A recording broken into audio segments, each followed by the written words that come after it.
Culture Média. Philippe Vandel. On les a vus pousser partout comme des champignons dans les pharmacies, les gares, les aéroports, les écrans vidéo verticaux qui diffusent de la pub du matin au soir. Stop aux écrans vidéo publicitaires, c'est l'appel lancé par 160 personnalités dans le journal du dimanche au début du mois. Dans ce texte, 67 députés, 70 chercheurs et 25 représentants associatifs et autres personnalités demandent que des mesures soient prises contre la prolifération de ces écrans vidéo publicitaires. C'est, je cite, une incohérence dans une société toujours plus marquée par l'urgence écologique, le gaspillage d'énergie et de ressources. Ils écrivent ceci. Pour en parler, nous sommes en ligne avec deux signataires de cette tribune. Bonjour Jean-François Julliard. Bonjour. Merci d'être avec nous. Vous êtes directeur de Greenpeace France. Et Mehdi Kamassi, bonjour. Bonjour. Vous êtes chercheur en sciences cognitives au CNRS. Alors je le disais en introduction, la tribune est signée par des personnes issues du monde associatif, des députés, des chercheurs. Qui a lancé le mouvement ? En fait, je pense que c'est parti de... Oui, c'est parti effectivement de discussions entre associations qui se sont inquiétées de cette prolifération. C'est pas nouveau de voir comme ça des écrans vidéo publicitaires dans les rues des grandes villes et dans les gares, dans le métro pour les villes qui ont un métro. Mais ça, c'est devenu de plus en plus présent et je crois que c'est cette prolifération qui est venue à l'heure où tout le monde se préoccupe de plus en plus de l'urgence écologique, de la réduction nécessaire de notre consommation d'énergie.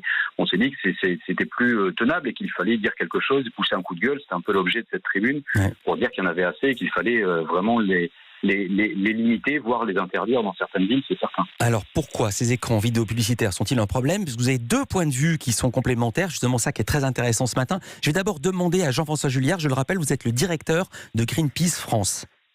Oui, pour nous, l'un des problèmes principaux, c'est effectivement cette consommation d'énergie excessive par rapport à ces écrans. Certains écrans, ceux qui font 2 mètres carrés, consomment autant d'électricité qu'un foyer pendant une année. Donc c'est à ce point important. À ce point, effectivement, parce que ce sont des écrans qui restent allumés en permanence, qui ont une luminosité extrêmement forte, parce que le but est d'être vu, bien sûr, par ceux qui les mettent en place. Donc c'est une vraie consommation d'énergie et une consommation d'énergie qui nous paraît aujourd'hui excessive et inutile dans un contexte d'urgence écologique, sans compter les composants de ces écrans. Et on sait à quel point les écrans, que ce soit les écrans qu'on a chez nous ou ces écrans publicitaires, sont consommateurs de matériaux et de ressources qui sont de plus en plus difficiles à trouver et qui posent des problèmes écologiques. Donc c'est vrai que pour nous, l'objet en lui-même, le support en lui-même pose problème. Et après, on peut discuter de ce qui est diffusé en termes de contenu, parce que là aussi, ça pousse à une surconsommation dans une période de crise écologique, crise sanitaire nouvelle. Enfin, on peut en discuter, mais le point de départ pour nous, c'est la consommation d'énergie. Je reste au niveau des chiffres, Jean-François Julliard. La consommation d'énergie, c'est le chiffre transmis par JCDecaux à la mairie de Paris. 2 mètres carrés, 2 faces numériques, 12 565 kWh par an. Il y en a combien ? Parce que ça peut être aussi à la marge. Quand on sait qu'il y a 67 millions de Français, des écrans vidéo, il y en a partout. C'est pas 10 000 de plus qui vont changer quelque chose, ou je dis une énormité là. Non, ça change parce qu'ils sont de plus en plus nombreux. Je n'ai plus en tête le chiffre du nombre de ces écrans. Mais encore une fois, ce qui nous a posé problème au moment de la signature de cette tribune, c'est cette augmentation soudaine, parce qu'on les a vus fleurir à Paris, par exemple, dans les rues. Jusque-là, ils n'étaient pas présents. Dans le métro parisien, où aujourd'hui, on a l'impression que ces écrans vidéo sont en train de remplacer peu à peu tous les supports publicitaires habituels auxquels on est habitué depuis maintenant des décennies dans les métros parisiens. Ça attire de plus en plus, ça attire beaucoup plus l'œil qu'une image fixe, par définition. Oui, bien sûr, ça attire de plus en plus, et c'est ça aussi qui pose un problème sur le côté captation du regard, captation de notre attention, et qui commence à poser des problèmes aussi sur ce qu'on peut imaginer vis-à-vis d'enfants, par exemple, qui sont de plus en plus surexposés à des contenus qui ne sont pas forcément faits pour eux. Justement, on va en parler. Je m'adresse maintenant aux chercheurs en sciences cognitives que vous êtes, Mehdi Kamassi. En quoi c'est pour vous un problème, tous ces écrans vidéo publicitaires ? Donc bien sûr, l'argument écologique, pour nous, il est primordial, il est très important, donc il a été déjà mentionné, mais ensuite il y a pas mal de questions qui se posent en termes de... Alors premièrement, on pourrait dire le problème de l'exposition aux écrans, en particulier pour les enfants. Donc par exemple, on ne peut pas, en tant que parent, contrôler le contenu. Donc s'il y a des choses violentes qui peuvent être montrées, si c'est à la télévision, de la publicité, vous pouvez zapper. Là, à l'écran, vous ne pouvez pas. Et si vous êtes avec un très jeune enfant, il peut être fasciné par ça. Donc, le cas arrive, pardonnez-moi, je vous interromps, le cas arrive, il y a des images violentes diffusées sur ce genre d'écran ? Parfois, si vous avez des films d'action ou des jeux vidéo avec de l'action, des fois, il y a sur ces écrans des choses avec du sang, avec des choses auxquelles on est habitué adulte, mais pour les très jeunes enfants, ça peut être choquant. Et ce n'est pas réglementé comme par exemple les publicités au sein même du métro, où c'est réglementé par la régie pub de la RATP ? Il y a un certain nombre de réglementations. Je ne sais pas exactement où on en est de ce point de vue-là, mais en tout cas, on en voit pour l'instant. Ouais. Vous dites également que ces panneaux sur les routes, c'est quand même contradictoire avec certaines campagnes de la sécurité routière. Oui, tout à fait. Alors, c'est vrai que, en fait, il y a un problème général de captation de l'attention. Allez-y. Qui est exacerbé par les écrans qui génèrent du mouvement. Et donc, le fait d'attirer davantage l'attention fait que on peut se déconcentrer de la tâche qu'on est en train de faire, et en particulier si on est en train de conduire, ce qui peut représenter un danger. Ouais. Qui décide, question à tous les deux, je commence par vous, Mehdi Kamassi, qui décide de l'emplacement de ces écrans vidéo ? Est-ce que ce sont les maires des villes, les annonceurs, des firmes comme JC Decaux ? Ça, je ne saurais pas vous répondre. Ça, j'imagine. Jean-François Julliard, vous le savez, comment ça se passe ? Oui, c'est réglementé bien sûr, et donc c'est une occupation de l'espace public, parce que ces panneaux sont dans l'espace public. Ce sont des accords négociés entre les municipalités ou parfois les agglomérations, les communautés de communes, mais généralement les municipalités, donc les villes. Donc c'est quelque chose qui se discute entre des mairies, des équipes municipales et les annonceurs que sont Decaux et les autres, parce qu'il n'est pas le seul. Ouais. Quelle est la législation autour de cet affichage à l'heure où on se parle en mars 2020 ? Je veux dire par là, est-ce qu'il y a des textes très précis, très bordés, ou alors est-ce que la réalité est allée plus vite que la loi et qu'il se trouve des vides juridiques, comme ce fut le cas pour les trottinettes en libre service, où les mairies ont été complètement submergées ? En fait, les mairies ont été submergées parce qu'elles se sont laissées submerger. C'est-à-dire qu'il n'y a pas de vide juridique dans le sens où les annonceurs n'ont pas la possibilité de s'installer sans autorisation municipale. Encore une fois, ce sont de l'occupation de l'espace public. Donc c'est la même réglementation finalement que les autres supports publicitaires. Mais où les mairies se sont laissées submerger, c'est qu'elles y ont vu une manne financière, soyons clairs. C'est une ressource, parce qu'il y a une redevance qui est versée par l'utilisation de ces panneaux dans l'espace public, une redevance qui est versée à des municipalités, à des villes, et donc c'est une ressource financière importante pour certaines villes, et du coup elles ne se sont certainement pas rendu compte pour certaines, alors d'autres n'ont peut-être vu aucun problème. En tout cas, j'ai l'impression que certaines équipes municipales ne se sont pas rendues compte de l'impact que ça pouvait avoir, de l'impact négatif que ça pouvait générer auprès du grand public. Ouais. Il y a une étude qui a été faite à Lyon, par exemple, et à Lyon, ces panneaux, ces écrans vidéo publicitaires sont rejetés très largement par les habitants de la ville et de l'agglomération lyonnaise. Les gens trouvent que c'est trop. Voilà, que on a été habitué effectivement depuis des décennies, encore une fois, à avoir beaucoup de publicité dans l'espace public, dans les rues, dans nos gares, etc. Mais là, on a le sentiment que trop c'est trop, que ça devient vraiment trop envahissant, qu'il y en a partout, qu'on n'arrive pas à regarder autre chose, ouais. que ça a un côté oppressant quelque part. Et vous faites bien de soulever ce sujet parce qu'évidemment, à cause du confinement, il y a beaucoup d'élus qui nous écoutent en France en ce moment et qui voient peut-être les choses sous un autre angle. On continue avec notre infomédia du jour en compagnie de Jean-François Julliard, directeur général de Greenpeace France, Mehdi Kamassi, chercheur en sciences cognitives au CNRS. Ils ont signé une tribune contre la prolifération des écrans vidéo publicitaires. Ici, il n'y a pas d'image, on marque une pub. À tout de suite.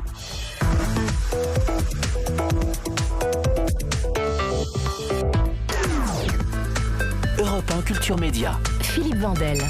En compagnie de Jean-François Julliard, il est directeur de Greenpeace France, avec Mehdi Kamassi également en ligne, chercheur en sciences cognitives au CNRS. Nous parlons de la prolifération de ces écrans vidéo qui diffusent de la publicité. On les voit, ils sont verticaux, on en voit partout dans les gares, on les voit à l'intérieur des devantures des pharmacies notamment. Le problème, si je vous suis, Mehdi Kamassi, c'est non seulement que ces écrans diffusent de la vidéo, images qui bougent, mais également qu'ils diffusent de la publicité où c'est un moindre mal. Ou est-ce que là est le cœur du problème, selon vous ? En fait, il y a pas mal d'éléments qui s'accumulent. Donc, il y a bien sûr le contenu de pousser à la consommation. Il y a ensuite la forme. Alors, on n'a pas parlé encore du fait qu'il y a des dispositifs de captation d'audience. Allez-y, justement, on est là pour en parler. Et donc en fait, l'individu peut être sujet d'une étude, d'une mesure d'audience sans en être conscient, et avec des capteurs qui ont la possibilité technologique de mesurer combien de temps on passe à regarder l'écran. Est-ce qu'on a plutôt l'air d'être un homme ou une femme? Par exemple, si on a de la barbe, on peut détecter. On peut pas identifier l'individu a priori. On peut reconnaître un certain nombre de choses. Est-ce qu'on est un enfant ou un adulte en fonction de notre taille? Attendez, je vous interromps une seconde, pardonnez-moi. Je vous interromps une seconde. Il y a des caméras à l'intérieur de ces écrans qui nous filment à notre insu. Tout tout à fait. En fait, si vous regardez en haut de ces écrans vidéo publicitaires, vous voyez 2 fentes qui sont destinées à héberger des caméras. Donc, il y avait eu un scandale au départ avec des associations qui avaient demandé qu'on ouvre les écrans. Et puis elles n'avaient pas été reconnues comme d'utilité publique, donc finalement la demande avait été déboutée.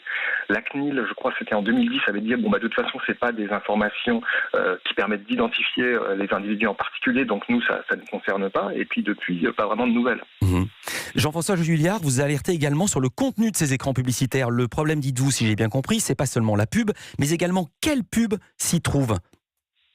Oui, il y a différents problèmes et effectivement, quel pub s'y trouve. Et aujourd'hui, je pense qu'on a besoin, au-delà de ces écrans vidéo publicitaires, on a besoin de se poser la question du contenu des publicités qui sont affichées un peu partout. Et donc là, ça va au-delà de ces écrans vidéo. Ça pose la question de la pub utilisée dans les médias ou sur d'autres supports. On voit bien aujourd'hui qu'on est dans une urgence écologique, qu'il faut réduire un certain nombre de secteurs qui sont les plus problématiques et donc les activités les plus polluantes. Et paradoxalement, on voit toujours autant, je ne sais pas si c'est de plus en plus, mais en tout cas toujours autant de publicités qu'on peut considérer comme vantant des activités climaticides. Et je pense par exemple aux publicités dans le transport aérien, je pense aux publicités pour les SUV, ces fameux véhicules lourds qui sont achetés par une majorité aujourd'hui de Françaises et de Français. Donc je pense qu'aujourd'hui on devrait avoir un questionnement global et une réflexion globale sur quelle publicité, quelle réglementation pour des publicités qui mettent en avant des activités qui sont nocives pour et qui accentuent et qui accélèrent quelque part la crise climatique. Comme il y a eu une loi E20 à un moment donné pour réglementer la publicité sur le tabac, on estime, nous, Greenpeace aujourd'hui, qu'il devrait y avoir une réglementation sur la publicité qui contribue à l'accélération de la crise environnementale et de la crise climatique. Mehdi Kamassi, je pose la question à vous. À l'origine, vous vouliez mettre la pression, c'est un vous collectif, juste avant les municipales, dont le second tour, on le sait, a été suspendu à cause du coronavirus. Quels sont les députés qui vous soutiennent dans votre combat? Ils sont 67, on ne va pas tous les citer, mais ils sont surtout des écolos. Il y a tous les bords politiques. Il y a vraiment tous les bords politiques, c'est ça qui est intéressant. Je pense qu'il y a une prise de conscience générale qu'en fait on va trop loin. En fait, c'est vraiment une question de quantité, de quelle société on veut. Est-ce qu'on veut être submergé? Il y a même il y a même des députés La République En Marche? Tout à fait, ouais. D'accord. Et ça va de la gauche à la droite? Exactement. D'accord. Vous êtes chercheur en sciences cognitives, Mehdi Kamassi, je le rappelle. Est-ce que vous êtes également inquiet sur les risques sanitaires liés aux écrans, en particulier pour les enfants? Alors, donc on a parlé un petit peu du contenu. Bien sûr que le fait de surexposer les enfants aux écrans, il y a des écrans partout, c'est pas quelque chose de très bon. Il y a beaucoup de difficultés à gérer l'accès aux écrans pour les enfants. En plus, les écrans jouent un rôle de distracteur, donc ça capte l'attention.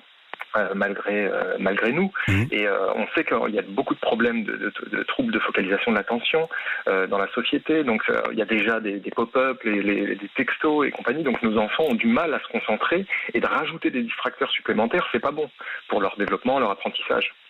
Jean-François Juillard, je me tourne vers vous pour terminer. Je rappelle que vous êtes directeur de Greenpeace France et ma question porte justement là-dessus. Depuis le début de la pandémie du coronavirus, on constate des changements sur l'environnement, des eaux qui redeviennent limpides à Venise, on voit les poissons, des dauphins qui s'aventurent dans le port de Cagliari en Sardaigne, une forte baisse des émissions de CO2 en Chine et en Italie. Est-ce que vous pensez que cette crise aura des conséquences positives sur nos modèles économiques ? Tout dépend comment on va gérer la sortie de la crise. Ce qui est positif là, c'est qu'on se rend compte à quel point nos activités humaines, globalement, nos activités économiques, nos modes de vie, les sociétés dans lesquelles on vit, ont un impact négatif sur notre environnement. Et ça va effectivement de la pollution de l'air à la pollution de l'eau, aux émissions de gaz à effet de serre qu'on ne voit pas, malheureusement, entre guillemets, mais qui sont en train de diminuer aussi parce que nos activités économiques ralentissent. Donc, quelque part, c'est pour moi l'opportunité, en quelque sorte, de se reconnecter à ce vivant qu'on a tendance parfois à oublier qu'il est absolument nécessaire à la survie des populations. On finira, pardonnez-moi, on finira sur cette note d'espoir. Merci Jean-François Juillard, directeur de Greenpeace France. Merci Mehdi Kamassi, chercheur en sciences cognitives au CNRS. Merci d'avoir été avec nous sur Europe 1. Culture Média continue évidemment après le rappel des titres de 10h. On va parler des agriculteurs. Vont-ils sauver la planète? C'est la question que pose ce soir Pièce à conviction. Il y aura le journal de la culture d'Hélène Manarino. Yael Naïm sera avec nous pour son nouvel album. Et puis dans les indispensables, Laurent Mariotte va cuisiner entrée, plat, dessert. Et Clémence Olivier nous fera découvrir une série britannique. À tout de suite.